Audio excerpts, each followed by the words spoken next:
विनायकं गुरुं नौमि साखरे नाम विश्रुतं तेषां चरणसान्निध्यात् जीवा मुक्ता भवन्ति। साखरे वंशविख्यातं ज्ञानदानपरायणं विनायकं गुरुं वन्दे भवबन्धविमुक्तये। सत्वचनामृतं च अद्वैतभावपटुताहितबुद्धिरस्य ज्ञानेश्वरस्तु भगवान् अवतीर्णेव श्रीरंगनाथ गुरुराज नमोस्तु तुभ्यं।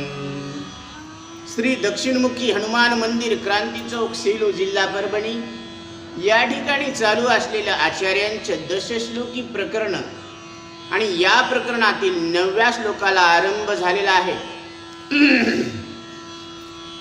आचार्य या 9व्या श्लोकामध्ये सांगतात, अपि व्यापकत्वाद्धि प्रयोगात् स्वतः सिद्धभावादनन्याश्रयत्वात् जगत्तुच्छमेकं समस्तं नदन्यत् तदेको वसिष्ठ शिवः केवलोऽहम्। तदेको वसिष्ठ शिवः केवलोऽहम्। जीव हा परब्रह्म स्वरूप आहे। परब्रह्म हे स्वयंप्रकाश चैतन्य असल्यामुळे जीव देखील स्वयंप्रकाश चैतन्य स्वरूपच आहे। जीव हा सदा सर्व काळ स्वयंप्रकाश चैतन्य स्वरूप असल्यामुळे त्याला जागृत, स्वप्न, सुषुप्ती असा अवस्था भेद का होतो? प्रश्न आहे। कारण हा सदा सर्व काळ कसा आहे? चैतन्य रूप आहे, जाणणारा आहे, ब्रह्मरूप आहे। मग याला हा अवस्था भेद का होतो? ज्या अर्थी जीवाच्या पाठीमागे या अवस्था आहेत त्या अर्थी जीव हा स्वयंप्रकाश चैतन्य स्वरूप नाही असे म्हणावे लागेल। सगळं उडून टाकला सिद्धांत। जागृती, स्वप्न, सुषुप्ती हा सर्व भ्रम आहे म्हणाल तर सगळे जगच भ्रम आहे असे म्हणावे लागेल। यावर आचार्य सांगतात, आत्मस्वरूपाच्या यथार्थ साक्षात्कारानंतर सर्व जग भ्रमरूप ठरले तर आम्हाला त्यात काही आपत्ती नाही। आम्हाला काही आपत्ती नाही, कारण आत्मसाक्षात्कार झालेला आहे आणि जग खोटं ठरलेलं आहे। जसं तुम्ही झोपेतून जागे झालात आणि स्वप्न खोटं ठरलं, याच्यात आम्हाला काही वाद नाही आहे। जसं सूर्य उगवला आणि रात्रासह अंधार निघून गेला, आम्हाला काहीच वाद नाही। मग वाद कुठं आहे? पण आत्मस्वरूपाचा साक्षात्कार होण्यापूर्वी अज्ञान दशेमध्ये विश्वाची उत्पत्ती, स्थिती, प्रलय, मनाच्या जागृत, स्वप्न, सुषुप्ती, शरीराच्या बालपण, तारुण्य, म्हातारपण, जन्म, मृत्यू, पाप, पुण्य, सुख, दुःख, स्वर्ग, नरक इत्यादी सर्व गोष्टींची सुव्यवस्थित उपपत्ती लागत असते। वेदांत सिद्धांताने अविद्येची, अज्ञानाची निवृत्ती होऊन आत्मस्वरूपाचा साक्षात्कार झाला की मला जागृती, स्वप्न, सुषुप्ती नाही, मी जागा नाही आणि झोपलो नाही। जागे झाले मन, झोपले मन, कारण जागृत, स्वप्न, सुषुप्ती या मनाच्या अवस्था आहे आणि तुम्ही मनाला जाणणारे मनाहून वेगळे आहात, म्हणजे त्याच्या तिन्ही अवस्थेहून तुम्ही वेगळे आहात। मग तुम्ही झोपलेले आहात का जागे आहात? जागे नाहीत आणि झोपलेले नाही, जागेपणाला आणि झोपलेल्या मनाला जाणणारे तुम्ही आहात। म्हणून झोपीला जाणणे म्हणजे निदे परवते निदय जने चांगदेवा। या झोपीच्या पलीकडे एक झोप आहे, ती निज म्हणजे योग निद्रा म्हणतात त्याला। तसं ही आत्मनिद्रा आहे। जागृती गिळून जागणे, जागृतीला गिळून जागायचं म्हणजे ते काय गोलगप्पा थोडीच आहे गुपचूप, त्याला गिळून जागायचं। मग जागृती म्हणजे केवढा मोठा गुपचूप आहे हे, याला गिळायचंय। हे गुपचूप खातेत ना लोक, ते फार छोटे छोटे गोल असते। तसं शरीर एक गुपचूप आहे। असे किती गुपचूप आहेत? 184 गुपचूप आहेत। आणि जग जग हे फार मोठं गुपचूप आहे, त्याला गिळायचंय, याला गिळणारा आत्मा आहे। म्हणून जागृती गिळून जागणे, ह्याला गिळायचंय ना. म्हणून जागृती, स्वप्न, सुषुप्ती, विश्व, तेजस आणि प्राज्ञ हे यांचे अभिमानी आहेत. हे सर्व अविद्या कल्पित आहेत. हे सगळे अज्ञानाच्या पोटातले आहेत. अज्ञानाचा स्वीकार केला तर ह्या कल्पना होत असतात. मी त्याच्याही पलीकडचा तुरीय म्हणजे चौथा अर्थात अनिर्वचनीय ब्रह्मस्वरूप आहे. म्हणून माझ्याबद्दल वाणीनं वर्णन करता येत नाही असा ब्रह्मरूप मी आहे. तात्पर्य, अज्ञान दशेत सर्व शास्त्रीय व्यवहार आणि लौकिक व्यवहार हे व्यवस्थित रीतीने चालत असले तरी ज्ञानदशेमध्ये या सर्व पदार्थांचे सत्यत्व बाधित होत असते. शेवटी विश्वाच्या अध्यासाचे अधिष्ठान म्हणून जे शिल्लक उरतो तेच एकमेव अद्वितीय मंगलमय शुद्ध सच्चिदानंद परिपूर्ण परब्रह्म परमात्मा आहे. आणि तोच अहम म्हणजे मी आत्मा आहे. म्हणून आचार्य काय सांगतात? अपि व्यापकत्वाद्धितत्व प्रयोगात स्वतः सिद्ध भावादनन्याश्रयत्वात् जगत्तुच्छमेकं समस्तं नदन्यत् तदैको वसिष्ठा शिव केवलोऽहम्. तदैको वसिष्ठा शिव केवलोऽहम्. यापूर्वी काय सांगितलेलं आहे? अविद्या कतत्वात्रयाणां तुरीय, अविद्यात्मकत्वात्रयाणां तुरीय. जागृती, स्वप्न, सुषुप्ती या तिन्ही अवस्थांचा माझ्याशी काही संबंध नाही. या तिन्ही अवस्थांचा जो अभिमानी आहे विश्व, तेजस आणि प्राज्ञ तो मी नाही, ते सर्व मिथ्या आहे अशी सांगितल्यानंतर अशी शंका येते की या सर्वांचा साक्षी आत्मा अहम तो तरी सत्य आहे कशावरून? हे सगळं तुम्ही खोटं ठरवायला लागलेत. मग ह्याला खोटं ठरवणारा तो सत्य आहे कशावरून? आचार्य तोही यांच्याप्रमाणे मिथ्या नाही कशावरून? तो खोटा नाही हे सुद्धा कशावरून? आणि तो सत्य आहे हे कशावरून? कळायला पाहिजे ना आपल्याला. मग या शंकेचे समाधान आचार्य या 9व्या श्लोकामध्ये करून सांगतात. अपि व्यापकत्वाद्धितत्व प्रयोगात स्वतः सिद्ध भावादनन्याश्रयत्वात्. अपि व्यापकत्वात म्हणजे सर्वसाक्षी आत्मा हा व्यापक म्हणजे अपरिच्छिन्न आहे. व्यापक जसा आकाश व्यापक आहे. आकाशानं 4ही भूत व्यापलेले आहेत. पृथ्वी, पाणी, अग्नी, वायू हे सगळं कशामध्ये? आकाशात आहे. वादळ सुटायला लागलं कशात? वाऱ्यात का? आकाशात सुटायला. अग्नी पेट घ्यायला कशात? आकाशात. पाणी पर्जन्यवृष्टी व्हायला लागली, पाऊस पडायला पण कशात? आकाशात. पृथ्वीचं कार्य चालू आहे, बिल्डिंग बांधायलेत कशावर? पृथ्वीवर म्हणजे आकाशातच ना, पोकळीतच. बोर घेतला, आता पोकळी आहे म्हणून टाकता आला ना. म्हणून 4ही भूतांचा व्यवहार आकाशामध्ये व्हायला. आणि आकाश काय करायला? आकाश काहीच करत नाही. आकाश काही करत नाही, त्याच्याशिवाय काही होत नाही. तसं आत्म्याशिवाय काही जाणता येत नाही ना, आत्मा काही जाणत नाही. आता ही पुढची स्टेप झाली. आपण जाणतो, पण जाणणं हे आपल्या स्वरूपात नाही, हे संबंधानं आहे, अंतकरण संबंधानं आहे जाणणं. म्हणून इथं सांगतात स्वतः सिद्ध भावात म्हणजे आत्मा हा स्वतः सिद्धच आहे. आत्मा हा व्यापक म्हणजे अपरिच्छिन्न आहे, म्हणजे तो तुकडे तुकडे नाही. जसं पृथ्वीचे खंड खंड आहेत, तुकडे येते. जगामध्ये आशिया, आफ्रिका आणि युरोप खंड आहे. त्याच्यामध्ये भारत भूमी आहे. त्याच्यामध्ये कितीतरी राष्ट्र आहेत आणि त्याच्यात कितीतरी जिल्हे आहेत, कितीतरी राज्य आहेत, कितीतरी तालुके आहेत. त्याच्यामध्ये एक महाराष्ट्र राज्य आहे, त्याच्यामध्ये किती जिल्हे आहेत आणि त्यामध्ये परभणी जिल्हा आहे. त्या जिल्ह्यामध्ये गावं किती आहेत. त्याच्यामध्ये एक शेलू गाव आहे तालुका, आणि त्या शेलू गावामध्ये कोणत्या तरी क्रांती चौकामध्ये हा दक्षिणमुखी हनुमान मंदिर आहे. आणि त्या मंदिराच्या एका कोपऱ्यामध्ये अर्जुन महाराज होलिया प्रवचन करत आहेत आणि त्याच्यामध्ये 101 श्रोतेगण आचार्यांचं हे दशश्लोकी प्रकरणातले हे श्लोक ऐकत आहेत. म्हणजे किती किती किती किती छोटं छोटं होत गेलं आहे. वा, व्यापक दृष्टीनं पाहिलं तर आकाशापेक्षा मोठं कोण आहे? कोणीच नाही. म्हणून इथं आचार्य सांगतात ही तत्व प्रयोगात आत्मा हा सर्वांचा प्रिय आहे. अनन्य आश्रयत्वात आत्मा हा कोणाच्याच आश्रयाने राहत नाही, उलट सगळ्यांना त्याचा आश्रय आहे. जसं आता आपण स्वेटरचा आश्रय घेतो. थंडीपासून बचाव करण्यासाठी आपण कशाचा आश्रय घेतो?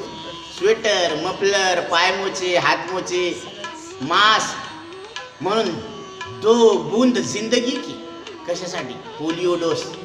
आणि कोरोना न होण्यासाठी मास्क लावायचा आणि 2 डिस्टन्स ठेवायचं, सुरक्षित अंतर ठेवा.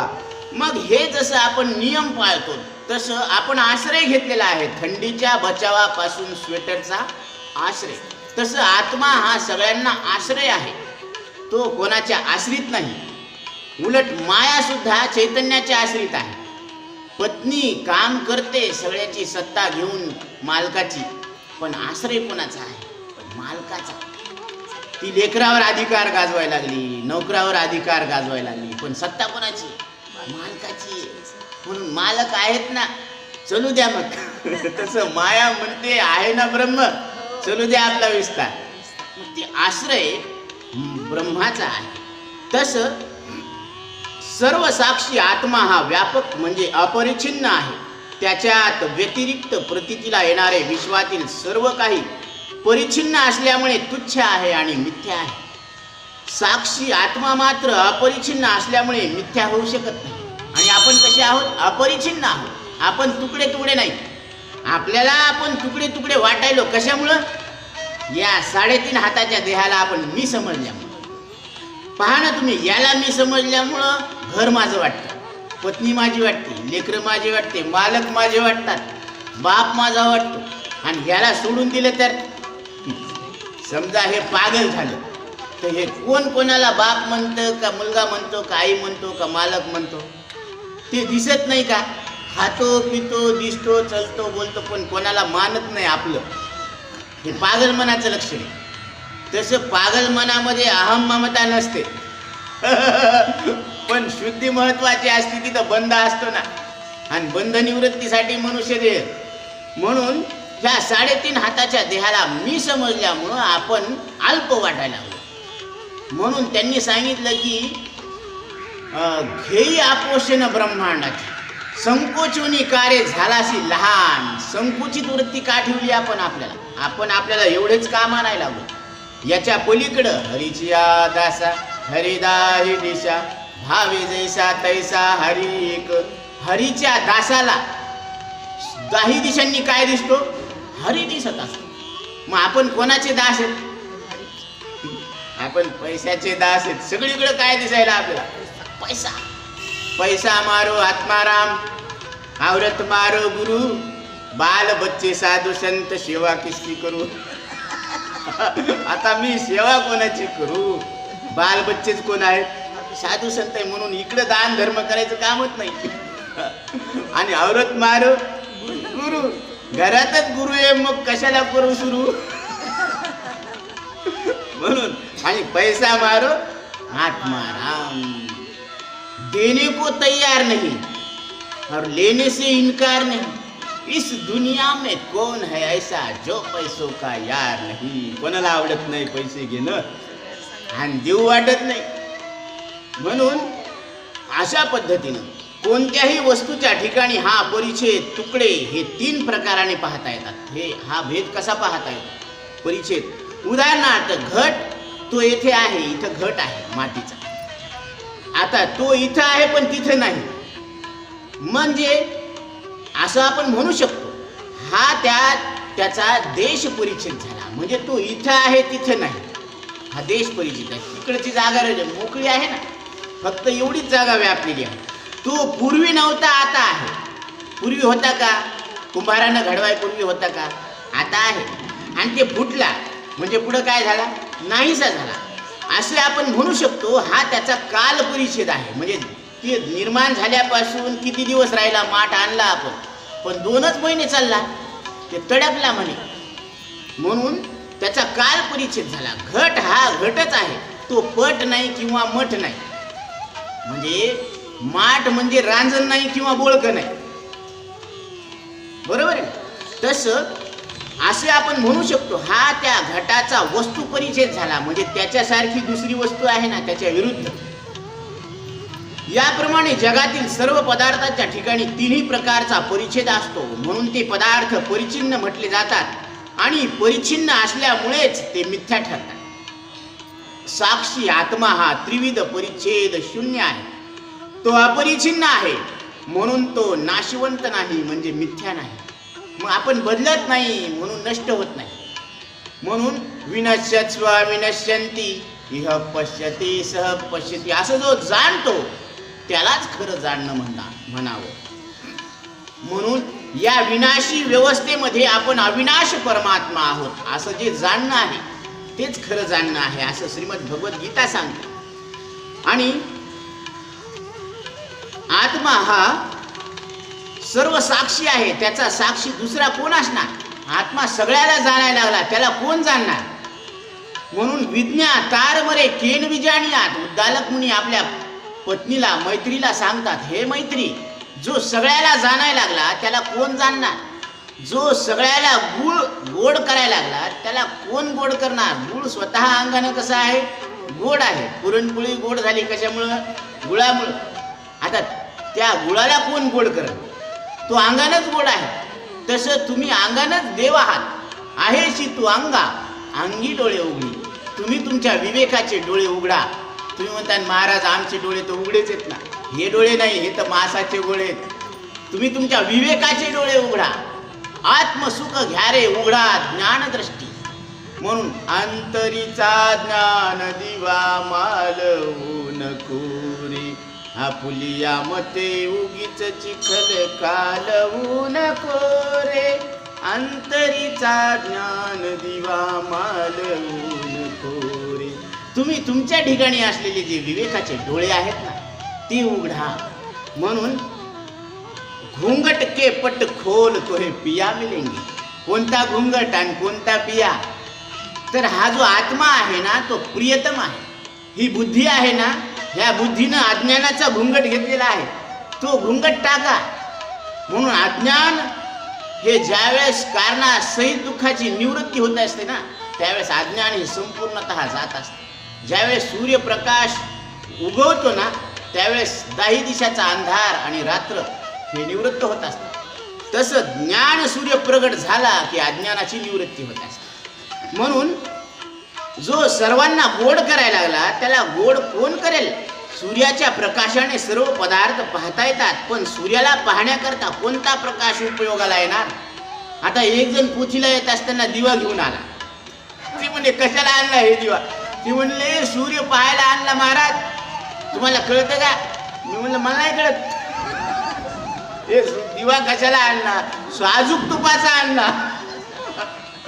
कशासाठी, सूर्य पाहण्यासाठी. मग सूर्य पाहण्यासाठी दिव्याची गरज आहे का, नाही. तसं म्हणून सूर्याला प्रकाशित करण्याला सूर्याशिवाय दुसरा कोणीच नाही. म्हणून व्यवहारामध्ये आपण सूर्याला स्वयंप्रकाश म्हणतो, व्यवहारात म्हणतो. वास्तविक तो सुद्धा जड प्रकाश आहे, कारण त्याचा प्रकाश त्याला कळत नाही, तो प्रकाश आपल्याला कळतो. म्हणून आपण कशी ज्योती आहोत. ज्ञानदेव म्हणे ज्योतीची मी निज ज्योती, ज्योतिश्याम पित ज्योतिष तमसा परमुच्यते. म्हणून आपण ज्योतीची निज ज्योती आहोत. म्हणून ज्ञानोबराय सांगतात आत्मज्योती नजर नाही आती. ही आत्मरूपी जी ज्योत आहे ना ती डोळ्यानं दिसत नाही, मनानं कल्पना करता येत नाही, वाणीनं त्याचं वर्णन करता येत नाही. म्हणून भगवान गीतेमध्ये सांगतात, काय सांगतात की सूर्यानं चंद्रानं आणि दिव्यानं हा आत्मा प्रकाशित होत नाही. म्हणून पण जगातील सर्व पदार्थाचे ज्ञान होऊ शकते साक्षी चैतन्याने. पण सर्व साक्षी असलेल्या आत्म्याचे चित्त तत्वाचे ज्ञान दुसऱ्या कोणत्याच साधनाने होणार. म्हणजे त्याला तो जाणतो हे ज्ञान दुसऱ्या कोणत्या साधनानं होणार आहे. कारण दुसरं साधनच नाही ना आपल्याकडं. येऊन जाऊन आहे काय? शरीर, श्वास, इंद्रिय, अंतकरण इतकंच आहे ना. आणि हे मरणार आहे. मग हे नक्की माप घेऊन तुम्ही त्याला मोजणार का? आकाशाला कोणी मोजावं, कशात मोजावं, कशानं मोजावं मोजताच येत नाही. तसं हरिनामाचं जे पुण्य आहे ना ते कोणी मोजावं, कशानं मोजावं, कशात मोजावं. म्हणून तर ज्ञानोबराय सांगतात, पुण्याची गणना कोण करी. हरिमुखे म्हणा पुण्याची गणना कोण करी. अरे ज्याच्या नाव घेतल्यानंतर पुण्याची गणना करता येत नाही, तर ज्याचं नाव ते आहे तो कसा आहे, किती आहे, त्याला कोणी मोजावं. मोजताच येत नाही. तो किती पुण्यात्मा आहे ते. तिथं पापही नाही पुण्यही नाही. इतका पवित्र आहे तो, निरपेक्ष व्यापक आहे. म्हणून दुसरा त्याच्या प्रकाशक, त्याच्या वाचून दुसरा कुणीच नाही. त्याला जाणणारा तोच आहे. जसं आता प्रत्येकाचं नाक वेगळं असतं. पहा, राघूचं नाक वेगळं आहे, डुकराचं नाक वेगळं असतं, गोल असतं. आणि ते नाही का पटपट पटपट पटपट खात येतं. कुत्र्याचं नाक वेगळं असतं. त्याला जितका वास येतो ना आपल्याला वास येत नाही. म्हणून चोर पकडण्यासाठी काय सोडते? कुत्रे सोडत असते. ही माणसं काही कामाचे नाही. यायला सर्द्या झालेल्या आहेत आणि सर्दी झाली म्हणले की 14 दिवस क्वारंटाईन करायला. म्हणून कुणी दवाखान्यात बी जाईना आता. म्हणून हे सर्दी झाली म्हणून सगळ्यात नाक वेगळं आहे. मग कुत्र्याचं नाकासारखं नाक त्याचंच आहे आणि राघूच्या नाकासारखं नाक त्याचंच आहे. बाकी कोणाचं नाही. पण नाक प्रत्येकाला आहे, पण त्याच्यासारखं नाक दुसऱ्याला नाही. तसं आत्म्यासारखा जाणणारा दुसरा कोणीच नाही. त्याला जाणणारा तोच आहे. तसं या जगामध्ये तत्वतः तोच स्वयंप्रकाश आहे. म्हणून त्याला मिथ्या म्हणता येत नाही. त्याला खोटे ठरवले तरी ते खोटं ठरत नाही. नाहीतर तुम्ही म्हणता ना की रात्री पडलेलं स्वप्न खोटं होतं आणि स्वप्नामध्ये म्हणता का तुम्ही जागृती खोटी होती. आणि दोन्हीचा अभाव ज्या झोपेमध्ये आहे तर तिथं तुम्ही म्हणता की हे दोन्ही खोटे येतं.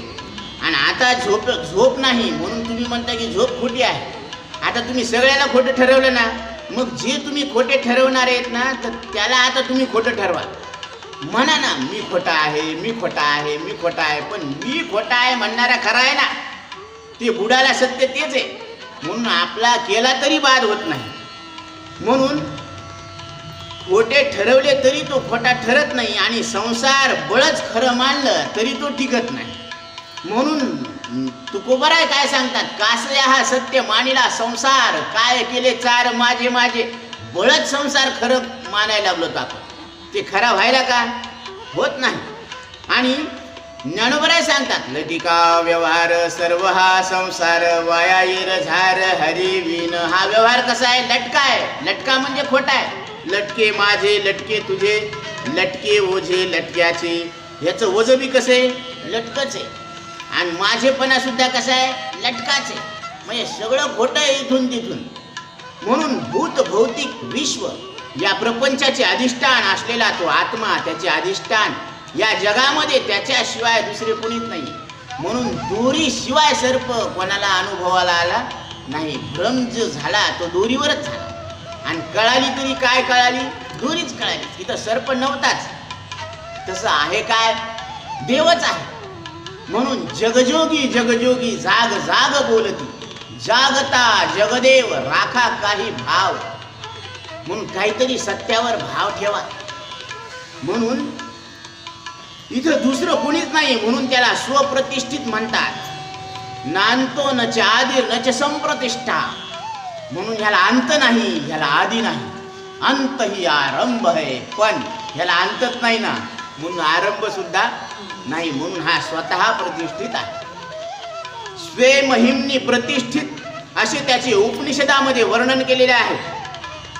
तो स्वप्रतिष्ठित आहे म्हणूनच पूर्ण सत्य आहे. आत्मा जसा सर्व विश्वाचा साक्षी आहे तसाच तो सर्व विश्वाचा बाद म्हणजे निराशही पाहत असतो. म्हणजे ते त्याच्या समोर सगळे खोटे ठरले हे तो पाहत असतो.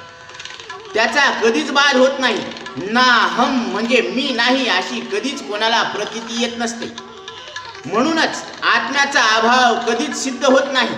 नासतो विद्यते भाव ना भावो विद्यते सतः उभयोरोपि द्रष्टंतस त्वनयोस्तत्वदर्शिभिः. भगवान गीतेमध्ये सांगतात की खोट्याला भाव नाही आणि खऱ्याचा कधी अभाव होत नाही. म्हणून विनोबा भावे सांगतात, नसे मिथ्यास अस्तित्व नसे सत्यास नाशी निवाडा देखिला संती या दोहीचा अशा परी. कशा परी तर अशा. काय म्हणले विनोबा भावे की खोट्याला भाव नाही आणि खऱ्याला मरण नाही. आणि लोक बी म्हणतात की खऱ्याला मरण नाही आणि खरं कोण आहे? खरं तुम्ही येत. तू का म्हणे तूच खरा आणि येर वावगा पसारा, बाकी सगळा पसारा आहे. पण आपल्याला काय वाटतं? आपण म्हणतो खऱ्याला मरण नाही ना आपल्याला हा म्हणजे आपण आपलं खरेपणा ध्यानात घेतला नाही आणि ते तुकोबराय म्हणायला लागले, तू का म्हणे तूची खरा, तू खरा आहे हे ध्यानात घे, मग तुला मृत्यूची भीती वाटणार नाही. मग तुम्ही अमृतस्य पुत्र आहात असं तुमच्या लक्षात येईल. म्हणूनही आत्मा सर्व काळ सदा नित्यच आहे. मी आता मरणार ही प्रतीती अज्ञानी लोकांनाच येत असते. अज्ञानी लोकांची ही प्रतीती भ्रमात्मक असल्यामुळे ती प्रमाण कधीच होऊ शकत नाही. मरणाची भीती वाटते तर अज्ञान हेच मरणाच्या भीतीचे कारण आहे. मृत्यूची भीती कशामुळे वाटते? या 3.5 हाताच्या देहाला मी समजल्यामुळं त्याचं मरण आपल्याला आपलं वाटतं. देखा पुढीलाचे ओझे आपुलिया माता घिजे मग कान दाटीजे धनुर्धरा. अर्जुना, दुसऱ्याचं पोत तुझ्या पाठीवर घेतल्यावर तुझी कंबर नाही का मोडणार? लीज कंबर दुखायली मोठी त्याचं वजन कशाला घेतलं? कसं आहे, शरीराचं वजन आहे ना, आपण आपल्यावर घेतलेलं आहे म्हणून त्याचं मरण आपल्याला आपलं वाटायला. म्हणून ज्ञानी लोकांना कधीच मरणाची भीती वाटत नसते, कारण त्यांच्या अंतःकरणामध्ये त्यांच्या दृष्टीने मरणच नाही, मग भीती कशाची वाटणार? सूक्ष्म देहातले 16वे तत्व मन, ते बीजच आम्ही काय केलेले आहे, जळून टाकलेले. म्हणून तुकोबराय सांगतात, बीज भाजून केली लाही आम्हा जन्म मरण नाही. आम्हाला जन्म मरण नाही, कारण ते बीज आम्ही काय केलं, भाजलं. आणि भाजलेलं बी पेरलं तर उगवतं का? नाही उगत. म्हणून ती लाही झाली आता. म्हणून अशी ही मरणाला मारणारी म्हणजे मरणमारी शांकरी विद्या आहे. आद्य जगद्गुरु शंकराचार्यांनी स्थापना केलेली आहे. म्हणून ब्रह्मविद्या, अध्यात्मविद्या, सतविद्या आहे. अमृतम तु विद्या, ज्या विद्येतून तुम्ही अमृत स्वरूप परमात्मा आहे असं लक्षात येत असतं, ही अमृत स्वरूप दाखवणारी ही विद्या आहे. राष्ट्रसंत गाडगे बाबा सुद्धा सांगतात की विद्या मोठे धन आहे.